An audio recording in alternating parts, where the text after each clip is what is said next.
Então que a paz de Jesus esteja conosco neste momento em que nos reunimos para refletir sobre a missão, num momento em que a vida pede que cuidemos uns dos outros.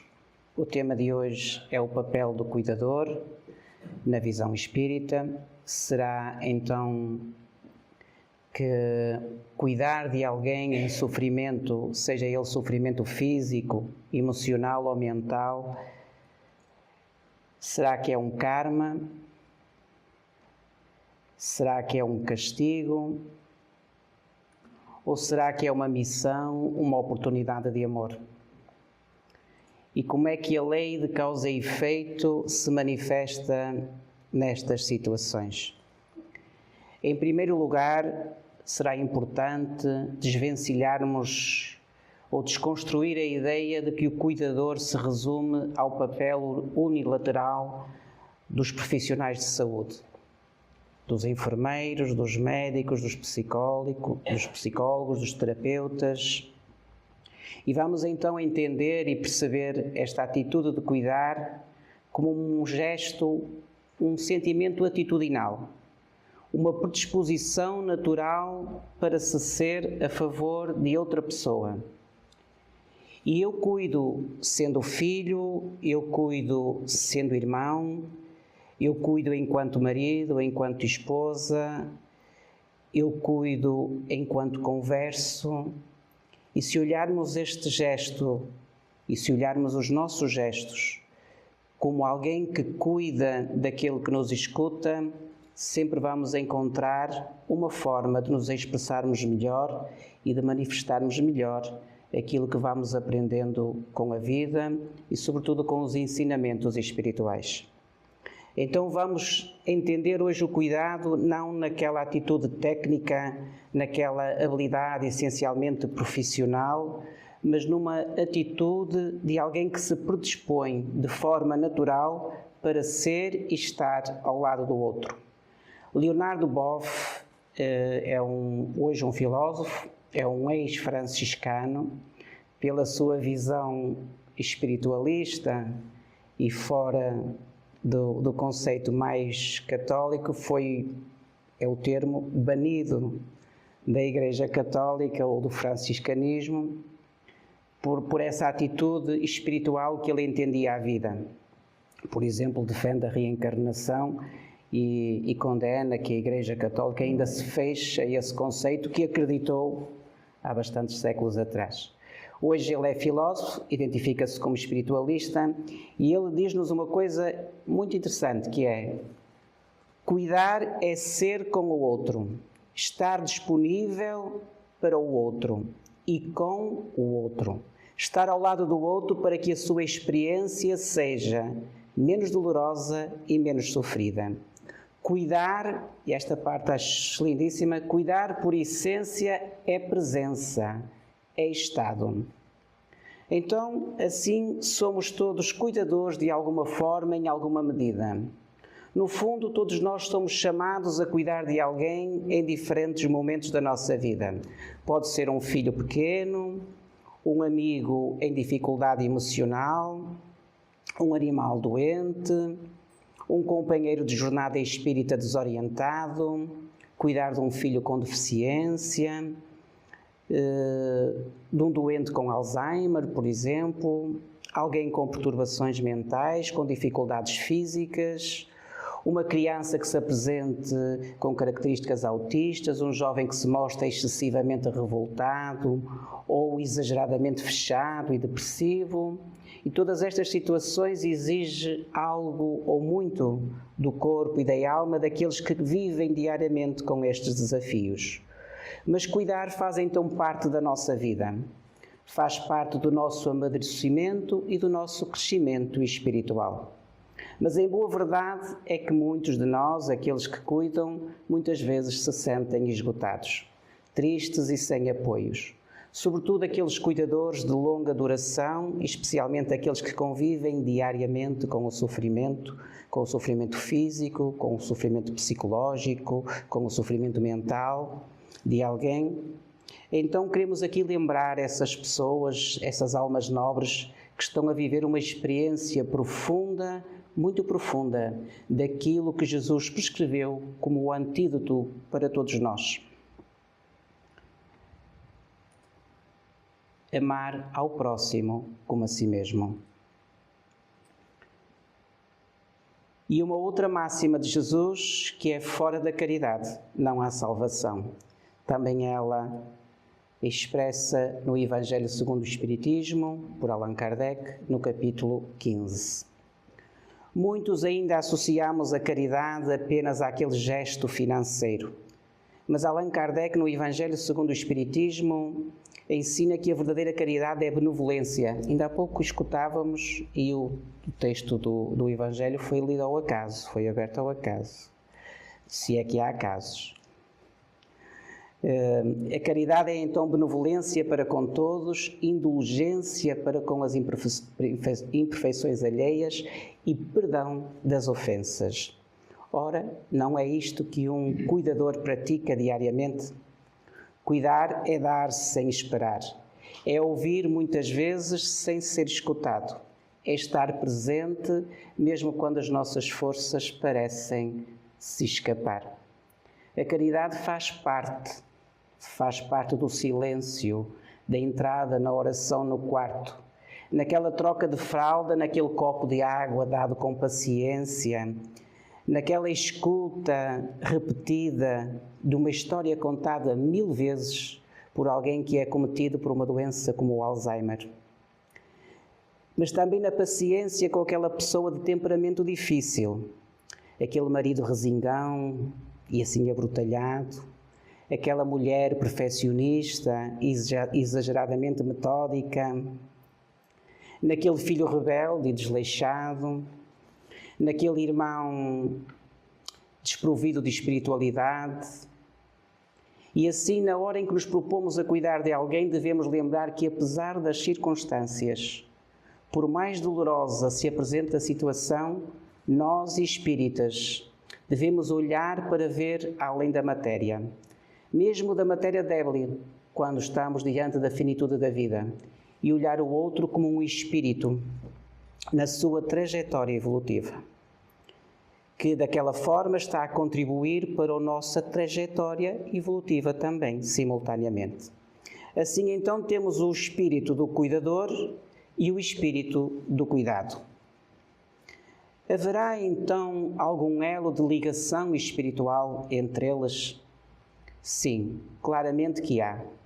No plano espiritual, mesmo antes de reencarnarmos, muitas vezes somos convidados a participar dos projetos de reencarnação em conjunto com outros espíritos com os quais vamos ter ligações afetivas ou reajustes, ditos vulgarmente, e eu vou pôr entre aspas por enquanto, dito os reajustes kármicos.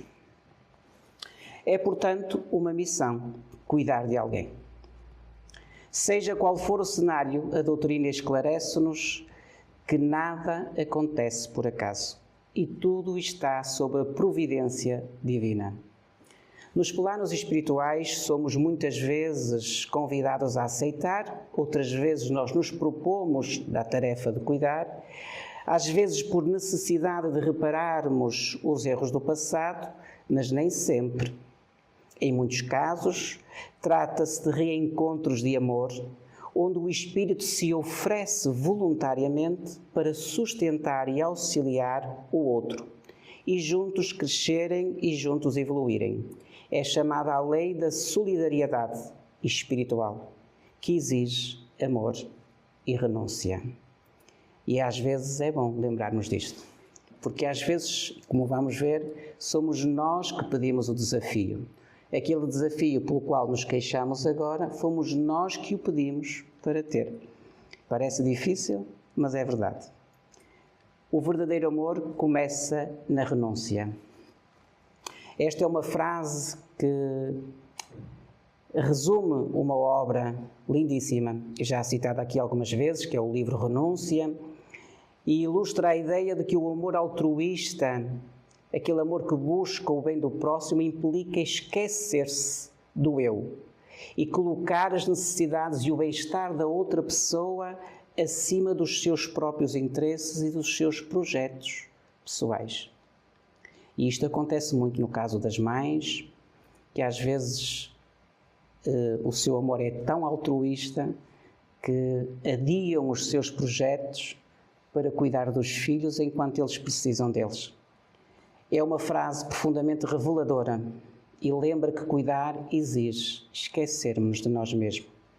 Exige colocar as necessidades do outro muitas vezes à frente das nossas, que é aquilo que acontece com os trabalhadores espíritas, aqueles que vêm às vezes, eu ia dizer, e aqui no exagero, mas eu vou diminuir um bocadinho, 5 vezes nos 7 dias da semana, preparar o espaço para que a gente se sinta bem. E eu não sou trabalhador da casa, eu só faço palestras porque o Jaime quer descansar um bocado, só isso. Mas aqueles que vêm cá tantas vezes preparar o ambiente que nós vamos beneficiar. Esta renúncia de deixar o seu próprio lar, o conforto da sua casa para nos receber, para nos escutar, para nos ouvir e às vezes até deixar a própria família porque abraçaram uma família maior. Com o devido respeito, eu agradeço aos familiares de todos aqueles que permitem que os seus familiares estejam ao serviço desta casa. Perdi-me. Vou ver se me encontro. Pronto, e então este amor altruísta, este amor maduro, este amor espiritualizado, que sabe renunciar sem esquecer-se de si, porque lembra-nos Jesus, amar o próximo como a si mesmo. Então é um sentimento, um sacrifício, mas um sacrifício de consciência, um exercício de amor que nos deve sempre levar a entender que o outro está na medida em que eu tenha consciência das necessidades que tenho para mim mesmo. No que nunca seja visto então como um sacrifício, algo que temos que fazer porque Deus nos obrigou. E vou dar um exemplo deste amor altruísta, por exemplo, no livro O Nosso Lar, no capítulo 46, um capítulo que se chama Sacrifício de Mulher. Quem quiser ler, é um capítulo bonito, em que o Espírito de André Luís descreve que aquela que for a sua mãe na vida terrena lhe comunicou o propósito de reencarnar porque pretendia voltar à Terra, aos ciclos da carne, para ajudar Laerte, que fora o seu marido, o pai de André Luís, na vida terrena e que estava agora nos ciclos das esferas inferiores pelas suas vibrações baixas na vida espiritual e que estava a sofrer imenso. E então a mãe de André Luís assumiu este amor de auxiliá-lo, porque ela já habitava esferas mais altas da vida superior, ou seja, ela já não tinha necessidade de reencarnar no planeta Terra, mas aceitou, ela não aceitou, ela voluntariou-se para fazer esse exercício de amor a favor de tal Laerte, que era o pai de André Luís e que estava com necessidade de reencarnar para sentir o choque da vibração do fluido animal para poder progredir. E ela aceitou, portanto fez essa proposta e foi aceito pelas entidades espirituais que governam a nossa obra. Então assim temos o papel do cuidador como missão. A lição entre o cuidador e o cuidado é muitas vezes um pacto de almas, é um acordo feito entre dois espíritos que se amam e que no mundo espiritual compreendem que um vai precisar do outro para evoluir. Muitas vezes, quando ouvimos falar em missão espiritual, pensamos logo naqueles grandes médiuns, naquelas pessoas que escrevem livros, naquelas pessoas que curam multidões, que fundam instituições. Mas o Espiritismo vem lembrar-nos uma coisa maravilhosa, que é a missão de cada um. A missão é qualquer tarefa que é realizada com amor, com sacrifício, e que às vezes nos parece muito pequena, mas que aos olhos da espiritualidade ou daquilo que já fomos é de facto uma missão grande para aquilo que nós ainda somos capazes de suportar. Então, cada espírito tem a sua missão, a sua tarefa a cumprir no vasto campo da vida. E esta é uma resposta à pergunta 573. Allan Kardec, no Livro dos Espíritos. Ser cuidador é uma missão, e não é uma missão pequena. Talvez seja para muitos a principal razão desta reencarnação. Faz parte então da missão enquanto espíritos medíocres que ainda somos. E não vamos entender aqui a palavra medíocres no sentido de ser de rebaixeza, mas medíocres enquanto espíritos infantis ainda que somos. E é assim que Deus nos prepara para a vida. Deus confia-nos tarefas pequenas para no futuro nos confiar projetos maiores. É assim que Deus nos ensina, é assim que Deus nos ama. É assim que Deus não nos castiga. São muitos os cuidadores que vivem o Evangelho mesmo sem saber. Vivem as palavras de Jesus quando Jesus disse: amai-vos uns aos outros, como eu vos amei. Há algo de profundamente cristão no ato de cuidar. E há também algo discretamente heroico. Muitos cuidadores enfrentam a solidão, a incompreensão, a culpa de às vezes não conseguir fazer aquilo que acham que era preciso, o cansaço de cuidar diariamente, de estar presente, cansaço físico, cansaço mental, mas mesmo assim continuam. E isto é viver o Evangelho na sua prática máxima. Mas infelizmente o cuidador nem sempre reconhece o valor daquilo que está a fazer. E é bom que nós lembremos de vez em quando que o que estamos a fazer enquanto pais, enquanto filhos, enquanto responsáveis por alguém que depende de nós pela sua condição física debilitada, que isso faz parte e tenha um sentido. Que não estamos sós porque há alguém que nos auxilia nessa tarefa, para que a possamos realizar com amor, com entrega, apesar de às vezes o sacrifício estar presente. E que não somos vítimas, somos instrumentos. Somos parte de um plano maior, onde a dor não é castigo, mas caminho para crescermos juntos e juntos evoluirmos neste processo de amor que Deus nos convida a viver. No entanto, entre umas e outras haverá também aquelas que são de reajuste. Nem sempre é uma missão, há aquelas que são um acerto de contas. E então perguntamos nós, será karma, e volto a pôr aspas, ou lei de causa e efeito? No senso comum ouvimos muitas vezes as pessoas dizerem, quando têm uma grande dificuldade na vida, sobretudo a cuidar de alguém com dificuldades profundas, com dificuldades severas às vezes, um marido até muito resingão e agressivo, ou dizer, olha, é o meu karma. Nós no Espiritismo não estamos muito habituados a esta terminologia, não usamos muito o karma. Isso vem de tradições orientais, como o hinduísmo, o budismo. Para nós existe então um entendimento que nos dá uma compreensão moral e mais lógica da vida, que é a lei de causa e efeito então. Cumprindo aquilo que Jesus nos foi dizendo, a cada um segundo as suas obras. Então tudo que nós fazemos, tudo que nós sentimos, pensamos, imprime na nossa genética espiritual um efeito que depois vamos ter que quitar essa lei. Ou seja, quando nós não criamos as condições ou não fomos capazes de exercer o nosso melhor, ficamos, não é Deus que nos culpa, não é Deus que nos castiga, nós ficamos com uma sensação de incumprimento. Por exemplo, nós às vezes estamos diante de uma situação e sabemos que não estivemos bem e vamos para casa e dizemos, não estive muito bem. Pai, eu já não posso portar assim.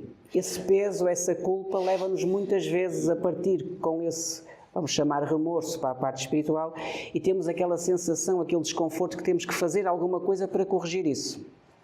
E então é isso que somos convidados a fazer sobre esta lei de causa e efeito. Deus, como um Pai amoroso e na sua sabedoria que não castiga, Ele nos corrige com doçura, com firmeza. Ou seja, isto quer dizer que Deus não dá privilégios a esta lei é uma lei transversal. Quando dizemos que Deus é justo porque Ele é transversal para toda a gente. Deus não faz a um de uma maneira e a outro de outra. A lei existe e a lei tem que ser cumprida. É automática. Deus não está com a varinha a pôr a lei a funcionar. A lei é automática, como nós também temos a liberdade de poder exercer o bem ou o mal, porque já temos consciência, como dizia o texto de início, no seu gene mais íntimo está lá inscrito o bem que cada um pode fazer. O próprio Evangelho dizia isso na leitura, que não, que volto a dizer, foi escolhido ao acaso. Mas muitas pessoas ainda enxergam a vida terrena como uma passagem única. E o Espiritismo vem nos lembrar então que este processo de vida se vai manifestando em várias e outras vidas sucessivas. Efetivamente, a vida é só uma, mas nós temos várias vidas físicas. Quando Deus nos criou, criou-nos uma vez e dessa vez ela se vai repetindo por vezes sucessivas até que nós aprendamos e tenhamos a consciência de que realmente somos aquilo que Deus disse, aquilo que Jesus disse, que somos Deus com letra pequena, porque nunca vamos superar o Criador, mas somos Deus em potência, ou seja, as coisas que eu faço, vós podeis fazer também. E lembrando aquela passagem também do Evangelho, do encontro de Jesus com o Nicodemos, em que ele diz que ninguém pode ver o reino de Deus, ou seja, ter essa força de Deus dentro de si, ter consciência de Deus em si, Deus, o bem supremo, se não nascer de novo, não é? Assim, olhando esta perspectiva espiritual de uma vida que se torna múltipla e que nos vai dando ensinamentos pelo exercício do livre-arbítrio, das escolhas que fazemos e que às vezes não fazemos as escolhas certas, e que Deus tem essa misericórdia para connosco, para nos auxiliar a encontrar o caminho e a encontrá-lo dentro de nós, apresenta-nos então 3 tipos de reencarnações. Uma reencarnação por expiação, em que o cuidador vai sofrer essa expiação. Temos então uma reencarnação em que o cuidador pode ter uma provação ou uma missão. E a cada etapa desta vida vai demonstrar o estágio que estamos a fazer, quase como quando nós nos candidatamos depois de acabar o curso, a fazer o estágio em determinada área. Cada um, nós vamos perceber onde nos encontramos, se aquelas pessoas com as quais partilhamos e temos a necessidade de cuidar e ser cuidados, se nos encontramos então numa expiação, numa prova ou numa missão. É bom lembrar que qual é a natureza do nosso planeta, já agora?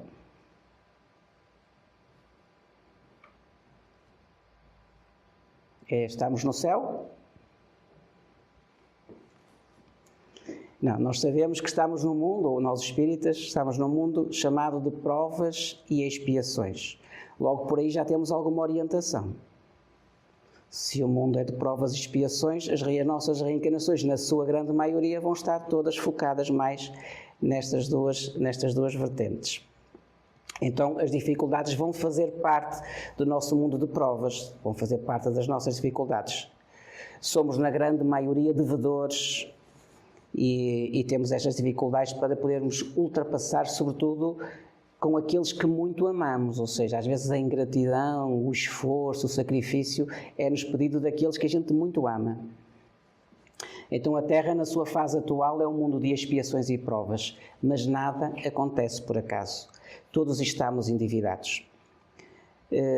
Cada dificuldade que carregamos é um ensinamento, cada dor é um convite à transformação.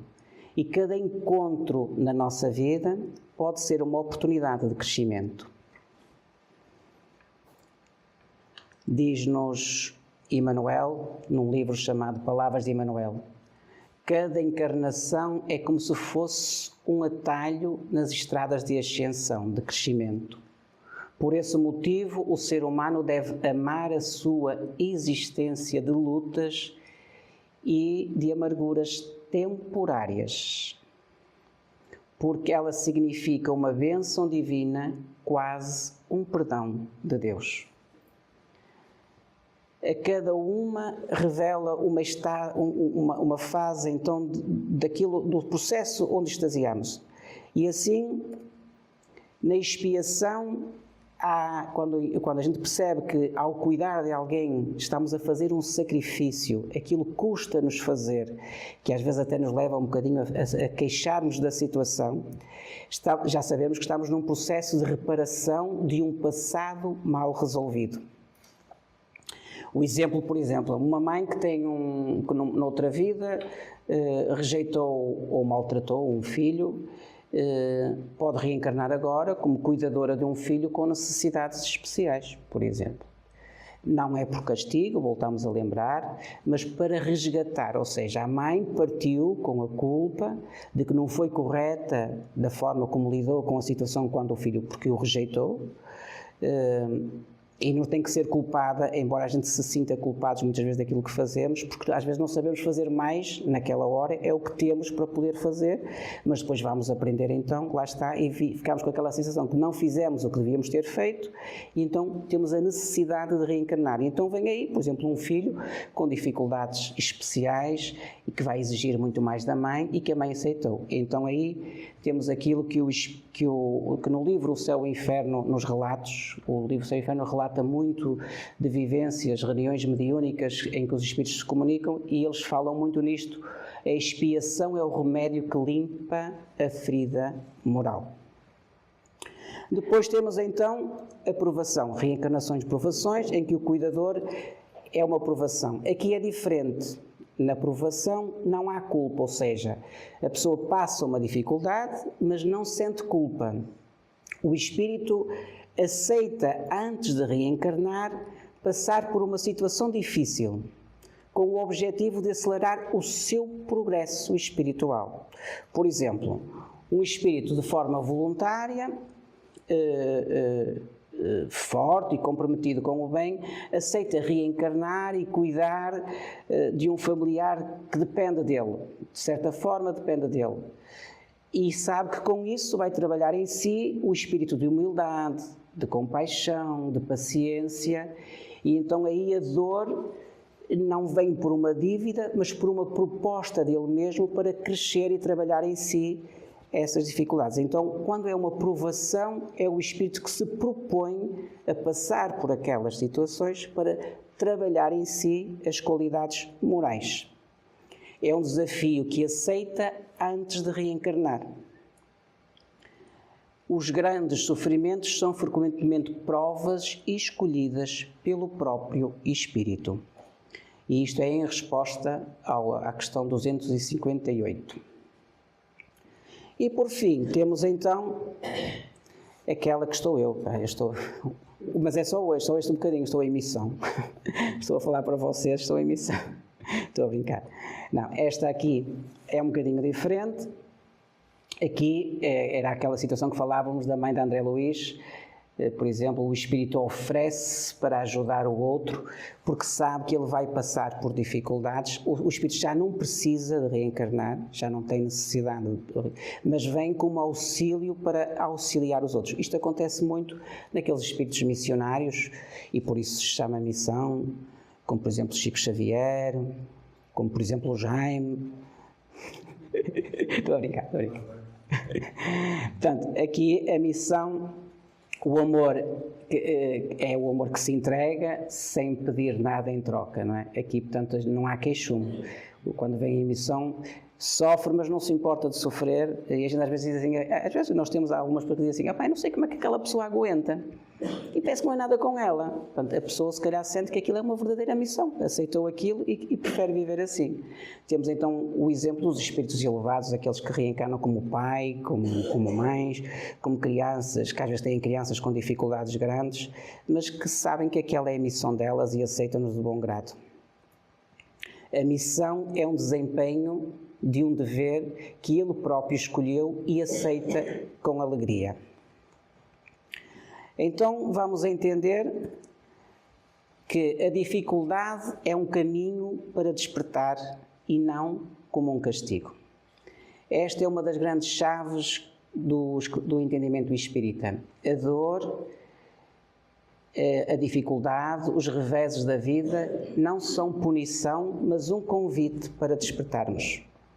É verdade que cuidar desgasta, é verdade que a dor física surge, que o cansaço também, mas a dor, quando é iluminada pela compreensão espiritual, por este lado espiritual da vida, ganha outro significado e passa de peso a caminho e deixa de ser castigo para ser instrumento de transformação. Por isso é tão importante mudar a pergunta que muitas vezes fazemos: porquê eu? Não é? Porquê? Porquê é que isto me calhou a mim? E em vez de perguntarmos essa pergunta, o Espiritismo convida-nos a fazer duas outras perguntas. Para quê esta experiência? E uma outra é: o que posso eu aprender com esta experiência? A resposta começa a surgir. Se diante da situação nós fizermos estas duas perguntas, e vou pedir licença para repetir: para que é esta experiência que eu estou a viver e o que é que eu posso aprender com a experiência pela qual estou a passar? E muitas vezes nós percebemos que é para reparar, para nos auxiliar a ter paciência, para nos lembrar que precisamos de crescer, para nos lembrar que às vezes temos que parar na vida, para nos lembrar que às vezes temos que dar mais atenção ao que está perto e procurar corrigir aquilo que está pertinho de nós e não querer às vezes mudar o mundo. Às vezes o nosso projeto, a nossa missão é tão grande como aquele que está a mudar o mundo, porque para nós, para as nossas capacidades, fazer uma coisa pequena já é muito. Deixemos as coisas grandes para aqueles que estão preparados para poder lidar com elas. Quando compreendemos que tudo tem uma razão de ser, a nossa dor então transforma-se em uma bênção. É isto que nos diz Emmanuel no seu livro de Esperança.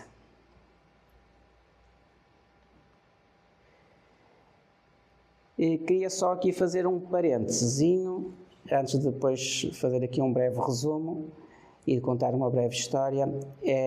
O exercício do livre-arbítrio, é importante recordar aqui que ninguém nasceu para sofrer, nem ninguém nasceu para fazer sofrer ninguém.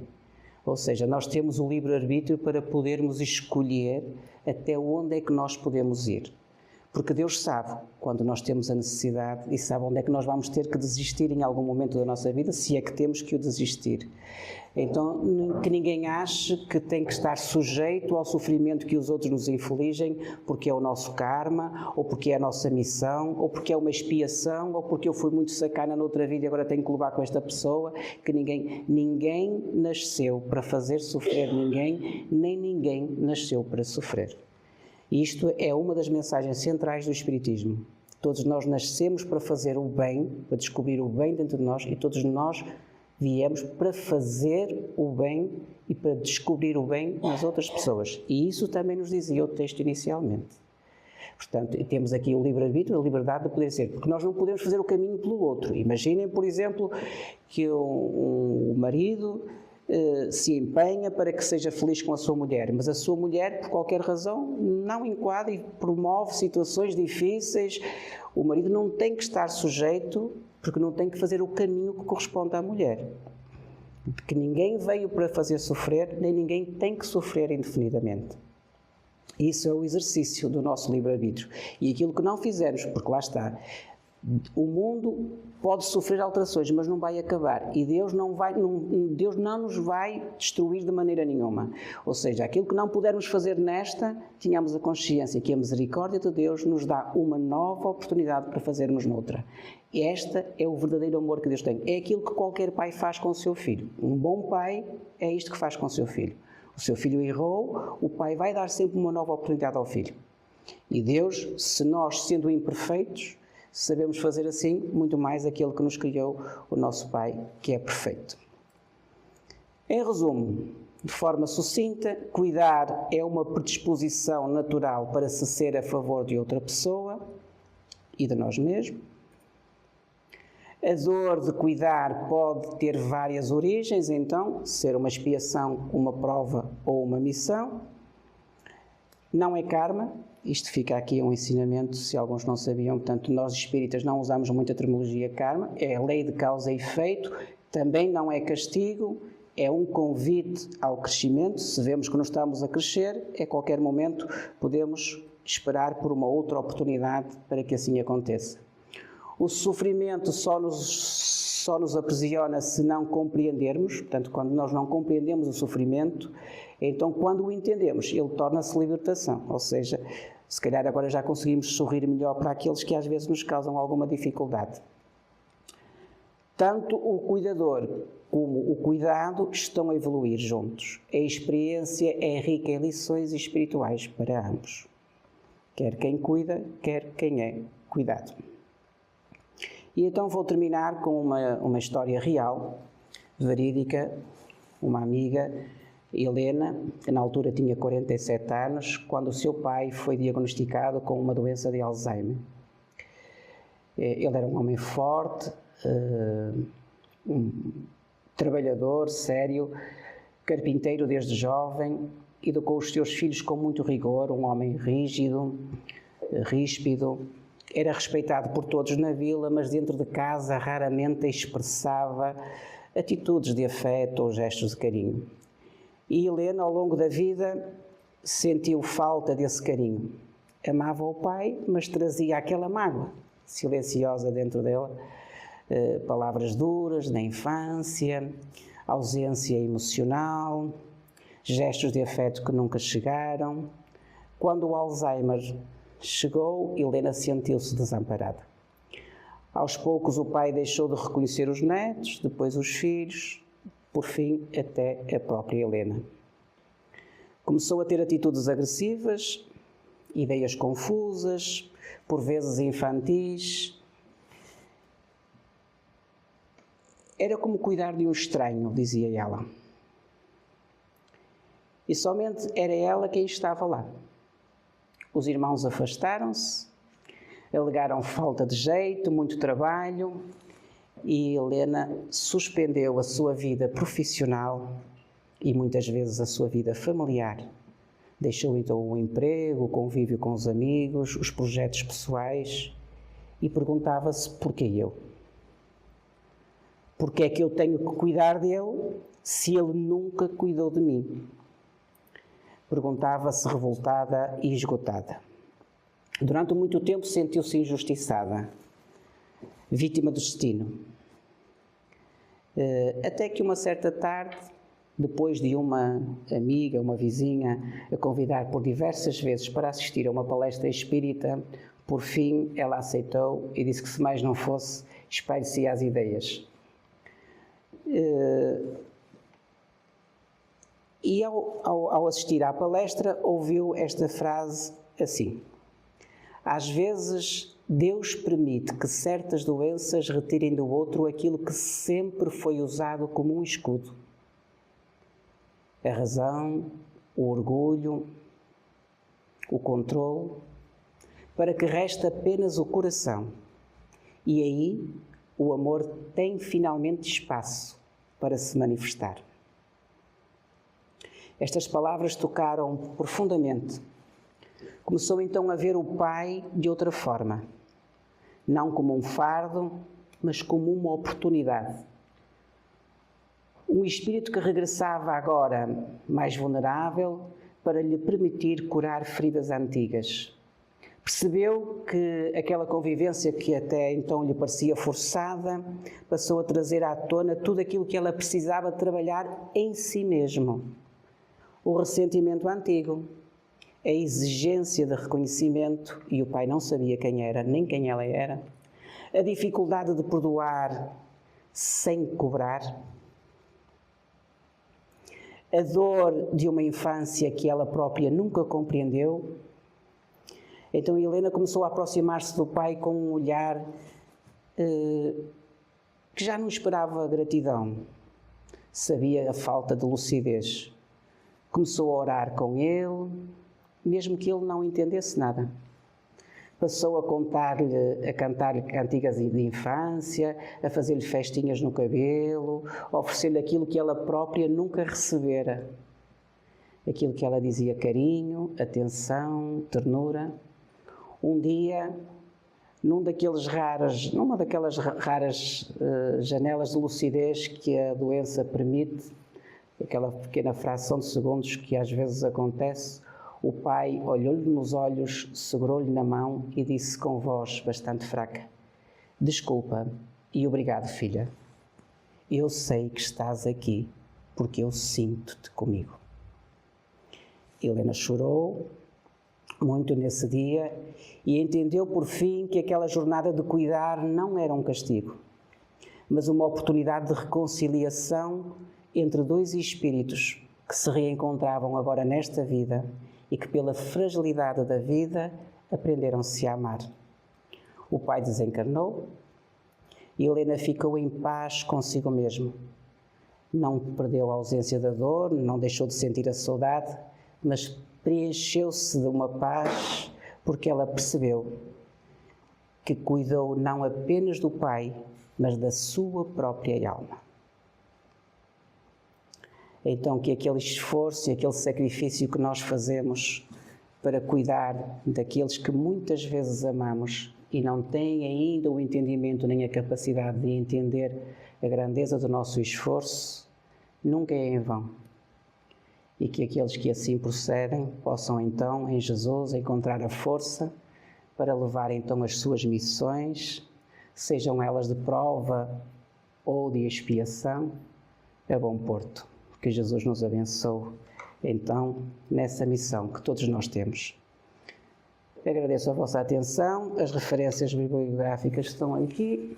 Foi o Evangelho segundo o Espiritismo de Allan Kardec, O Céu e o Inferno, também de Allan Kardec, Fonte Viva de Emmanuel, Palavras de Emmanuel, de Chico Xavier, e Livro da Esperança, um livro muito bonito, quem quiser ler. Este livro renova-nos as forças, também de Emmanuel e Chico Xavier.